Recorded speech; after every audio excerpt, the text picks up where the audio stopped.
Hello and welcome to Coaching Champions. My name is Søgaard and I am on a mission to help you transform your lives and the people around you. Today we're going to look at coaching for team performance.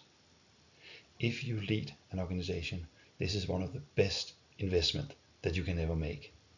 And the reason for that is, as a coach, I will help you with develop the identity of your team and tap into the creativity of the team so that they become truly co-operational. And that means they can reach their full potential and give the best possible result in the shortest amount of time. So whether you are about to join a team, whether you are in a team, or if you actually are leading a team, this video is for you. So the first thing we look at is what we call team spirit. And I'm really interested in developing the identity of the team. And what that means is, who are you as people? What are your skills, your competence, your previous experience? And how are you able to communicate and work together? And particularly, what might be the barriers that stop you from being truly successful together? And we'll look at those and make sure that we can remove these. The other thing that's really interesting is looking at the dynamics, so your personalities.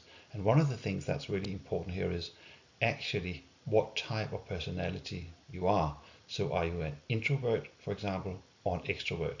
The truth is, most of us is a mixture of the two, and it doesn't really matter which one you are, as long as you're aware of it and we can develop your strength and weakness in those areas.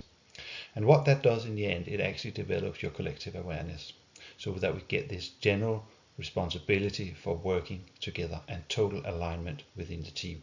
Now, it's not a coincidence that there are dolphins on this slide here. Dolphins are very intelligent animals, and they are also extremely good at working together as teams. Now, your colleagues' skills and talents are extremely important. But more important is that you are sharing the same objectives, the same values and purposes and responsibility, because then you will get high performance. And there's one thing here I'm really going to pick out, and it's responsibility. And by that I mean integrity. And integrity means that you will do what you say you will do even when no one is looking. And this will really ensure effective team performance if all of you work together with that in mind. Now, the difference between a group and a team is what we call interdependence. A team has interdependence, and what that means is that you can carry out your task on your own, but you can also work as part of a team. And you are not afraid of asking questions when you need help, whether that is from within your team or somewhere within your organization, where there may be somebody who has more experience than you have and who can help you and guide you in the right direction. And obviously, as your coach, this is where I will come in and support you to make sure that you get things right. The next thing we're going to look at is stages of team development. This is an extremely important process to go through to make sure that you get the best possible result as a team, but also that you really understand the difference between a team and a group. There are 4 stages: inclusion, assertion, cooperation, and co-creation. So let's look at the stages of development. There are 2 aims that I have in mind when I'm coaching your team. One is, of course, to get the job done, and the second one is to develop the people within the team. Unfortunately, it's the second one that often gets neglected. But this is where the power of coaching really comes in full force to ensure that we do not miss out on this vital aspect of the development of your team. So let's look at the first stage. It's called inclusion. The culture there is dependent, and that means that you're all dependent on each other and you can't really carry out any individual tasks effectively. So all your efforts are now focused on being inwards within the team, and you are not producing any great results. In terms of Maslow's hierarchy of needs, there's a sense of belonging and a need to belong. Going up to the second stage, we have what we call assertion. So now some team members are starting to assert themselves within the team, and the culture becomes one of being independent. This is obviously better than the first stage where you are dependent, but unfortunately what we see is a lot of competition between individual team members. For example, to get the attention or favors from the team leader, or a pay rise or a promotion. And that means, of course, that people are not really working for the team, they are actually just working for themselves. And that means people are getting esteem from others, so for example from the team leader. The third stage is what we call cooperation, and now things start looking a little bit more like a real team. The culture is still independent, and we are moving on efforts that are focused on your own work and outwards only. So we are still missing that vital feeling of working together as a team. And the Maslow's hierarchy of needs are just focused on self-esteem. But finally, when we get to the fourth stage, then you really are a true team, because you are co-creating together. All your efforts are focused on what can we achieve as a team today, if there are any barriers, how do we collectively eliminate these so we can get to our results and goals as quickly as possible. And the culture is interdependent. And what that means is that you can work on your own, but you can also work as part of a team, and you are not afraid of asking of help. Characteristic here, efforts are focused on shared values and goals. And that also means that what you have is you have a team that is built on respect, it's built on trust, and there is no blame. You're only thinking about where are we now, where do we want to be, and how do we get there. And final, we get to what we call self-actualization. And this is developing people within the team.